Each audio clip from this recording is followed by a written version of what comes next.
DB অফিসে যখন অত্যাচার করা হয়েছে আমাদের নেতা কর্মীদেরকে, এমমনকি সিনিয়র নেতাদেরকে,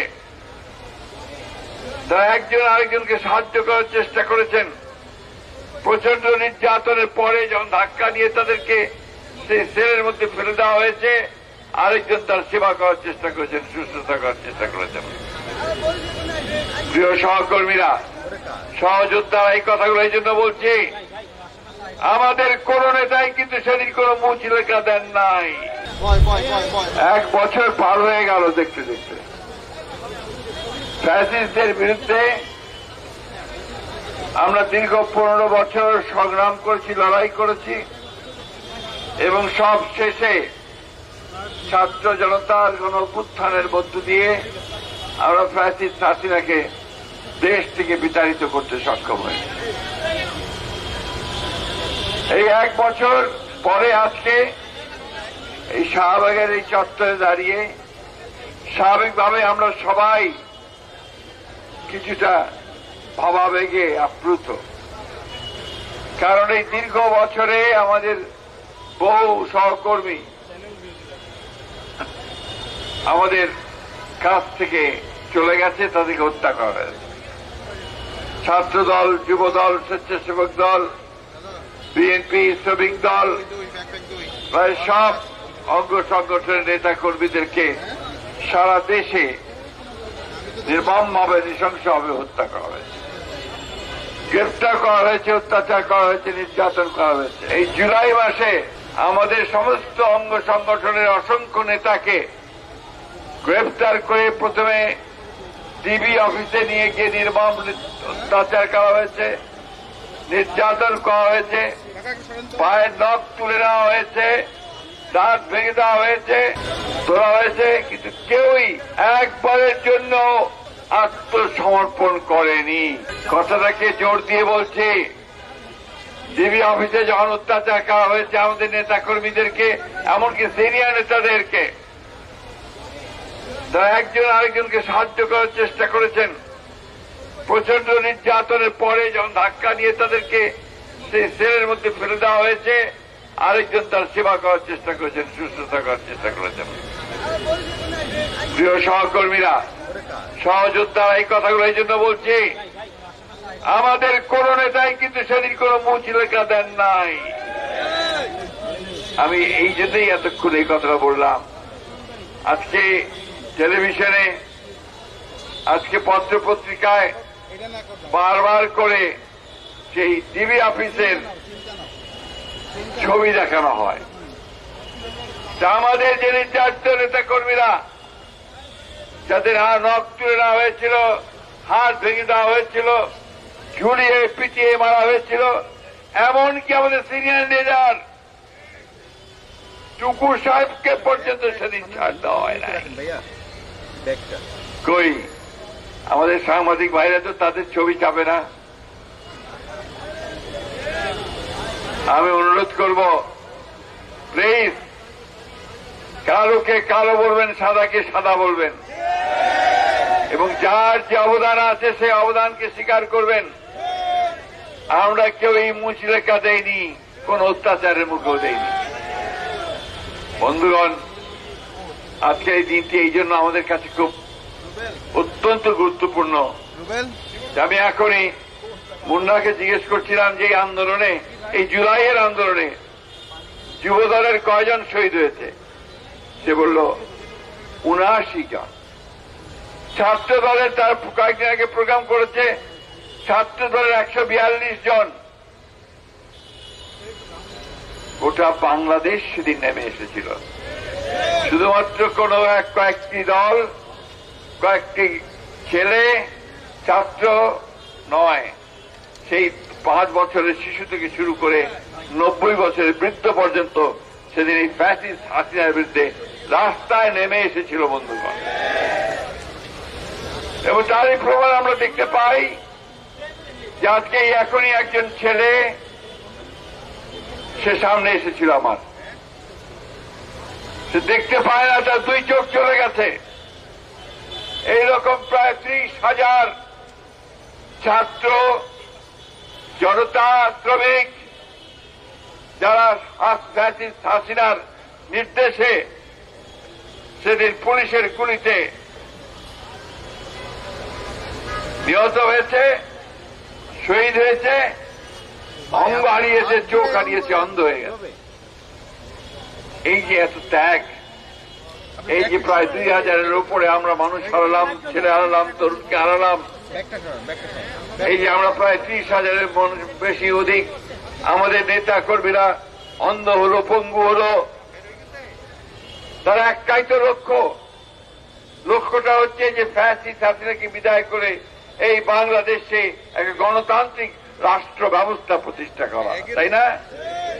একটা ন্যায্য সমাজ প্রতিষ্ঠা করা। আজকে যখন পত্রিকা খুললাম, বেদনায় একেবারে নীল হয়ে গেছি। দেখলাম 5 জন সমন্বয়কারীকে গ্রেফতার করেছে পুলিশ। তারা জোর করে একটি বাড়ি থেকে, একজন সাবেক সংসদ সদস্যের বাড়ি থেকে 50 লক্ষ টাকা আদায় করছিল। এই কি পরিণতি? এটাকে আমরা চেয়েছিলাম? এই বাংলাদেশের মানুষকে কেউ এটা চেয়েছিল? সুতরাং এত তাড়াতাড়ি যদি এই ঘটনা ঘটে, 1 বছর হয়নি, তাহলে আমাদের ভবিষ্যৎ কি? প্রিয় সহকর্মী যোদ্ধারা, এই কথাগুলো এই জন্য বলছি যে গোটা বাংলাদেশ তোমাদের দিকে চেয়ে আছে। এই তরুণ যুবক যারা বদলে দিয়েছে, যারা পাল্টে দিয়েছে সেই হাসিনার ক্ষমতাকে, তাকে দূর করে দিয়েছে দেশ থেকে, তাদেরকেই তো এখন এই দেশ গড়ে তুলতে হবে, তাদেরকেই তো এখন এই দেশকে নির্মাণ করতে হবে এবং তাদেরকে ভবিষ্যতের একটা সুন্দর বাংলাদেশ তৈরি করতে হবে, ন্যায্যতার ভিত্তিতে, মানবতার ভিত্তিতে। দুঃখ হয় আমাদের যখন আমরা দেখি যে 1 বছর সময়ের মধ্যেও আমরা একথা জোর গলায় বলতে পারছি না যে আমরা এখন তৈরি হয়ে গেছি, এই দেশ আমরা নতুন করে গড়ে তুলব। আমাদের নেতা তারেক রহমান সাহেব সেই সুদূরে দিন রাত 24 ঘন্টা তিনি আমাদেরকে নির্দেশ দিয়েছেন, সংগঠিত করবার চেষ্টা করেছেন, আমাদেরকে আন্দোলনে নামিয়ে এই আন্দোলন করে এখন তিনি চিন্তা করছেন, কাজ করছেন যে এই বাংলাদেশকে কি করে গড়ে তোলা যায়। আমাদের নেত্রী দেশনেত্রী বেগম খালেদা জিয়া, তাকে কারাগারে পাঠানো হয়েছে মিথ্যা মামলা দিয়ে। 6 বছর আগে থেকে তিনি কারাগারে ছিলেন। সেই পরিত্যক্ত কারাগারের একটা অন্ধকার প্রকোষ্ঠে শুধু নয়, টয়লেট প্যাসেজের একটা ঘরের মধ্যে তাকে রাখা হয়েছিল। এই কথাগুলো এখন কেউ বলে না। তো আমাদের সাংবাদিক ভাইরা তো বেগম খালেদা জিয়ার এই বিষয়গুলো নিয়ে তারা প্রোগ্রাম করছেন না। আমি অনুরোধ করবো দয়া করে এই মহিষী মহিলা, যিনি বাংলাদেশে গণতন্ত্র প্রতিষ্ঠার জন্য তার সর্বস্ব ত্যাগ করেছেন, তাকে নিয়ে আপনারা কথা বলুন। বন্ধুগণ, আজকে দুর্ভাগ্য আমাদের যে আমরা এমন কতগুলো বিষয় নিয়ে তর্ক বিতর্ক করছি, এমন কতগুলো বিষয় নিয়ে আমরা নিজেদের মধ্যে কোন্দলে লিপ্ত হয়েছি, যা বাংলাদেশকে আরো পেছনে ঠেলে দিতে পারে, ফ্যাসিস্টদেরকে শক্তি যোগাতে পারে, ফ্যাসিস্টদেরকে সুযোগ তৈরি করে দিতে পারে, আবার নতুন করে বাংলাদেশের উপরে চেপে বসার। আমি এই কথাগুলো এই জন্য আজকে বলছি, যেখানে যারা আছে তারা সব আমাদের সামনের সারির যোদ্ধা, তারা আমাদের ভবিষ্যৎ, তারা আমাদের ভবিষ্যৎকে নেতৃত্ব দেবে। বন্ধুগণ, আরেকটা কথা বলি, একটা কথা আছে ইংরেজিতে, পারসেপশন, পাবলিক পারসেপশন, জনমত, জনগণের ধারণা, এটাই কিন্তু রাজনীতির মূল নিয়ামক। জনগণ কি ভাবছে? ওই যে আমার ভাই ওখানে ভ্যানে ফল বিক্রি করছেন, অথবা আমার ভাই যে রিক্সা নিয়ে দাঁড়িয়ে আছেন, রিক্সা চালাচ্ছেন, অথবা আমার ভাই যিনি সবজি বিক্রি করছেন, তিনি কি ভাবছেন? আপনারা কি কখনো তাদের কাছে গিয়ে জিজ্ঞেস করেছেন এখন যে ভাই যুদ্ধ তো হয়ে গেল একটা, আমরা তো হাসিনাকে তাড়ালাম, এই যে গ্রাফিতি করছি, ছবি আঁকবো, ছবি লিখবো, বই বই ছাপাবো, আপনার মতটা কি? বাংলাদেশের পরিবর্তনটা কি হলো? জিজ্ঞেস করেন তাকে। যদি সত্যিকার অর্থেই এই দেশের পরিবর্তন করতে চান, তাহলে তাকে জিজ্ঞেস করতে হবে যে সে কি চায়, আমার গ্রামের কৃষক কি চায়, তার অবস্থার কতটা পরিবর্তন হয়েছে, আমাদের ক্ষুদ্র ব্যবসায়ী তার ব্যবসার কতটা পরিবর্তন হয়েছে। বন্ধুগণ, এই কথাগুলো বলছি এই জন্য যে আজকে এই কথা বলার প্রয়োজন এসে গেছে। এই কথাগুলো বলা খুব দরকার। বর্তমান সরকার যারা প্রতি মুহূর্তে সংস্কারের কথা বলছেন, রাজনৈতিক দলগুলোকে দোষারোপ করার চেষ্টা করছেন ইনডাইরেক্টলি, যে আমরা কোঅপারেট করছি না, কথাগুলো সঠিক নয়। আমরা সারাক্ষণ তাদের এই সংস্কার কর্মসূচির সঙ্গে আমরা সহযোগিতা করছি। আমরা সারাক্ষণ সবাইকে নিয়ে কাজ করতে চাই। কই হাসিনার বিচারের তো এখন পর্যন্ত তেমন কিছু আমরা দেখতে পেলাম না। কেন পেলাম না? 1 বছর হয়ে গেল, হাসিনার বিচার কাজ পুরো শুরু হয়ে গেল না কেন? এখন পর্যন্ত তো সেই সমস্ত হত্যাকারীদের যারা প্রকাশ্যে হত্যা করেছে, আপনার বিবিসি তার অডিওতে দেখাচ্ছে যে হাসিনা নির্দেশ দিয়েছে গুলি করো, লেটার উইপন ইউজ করো।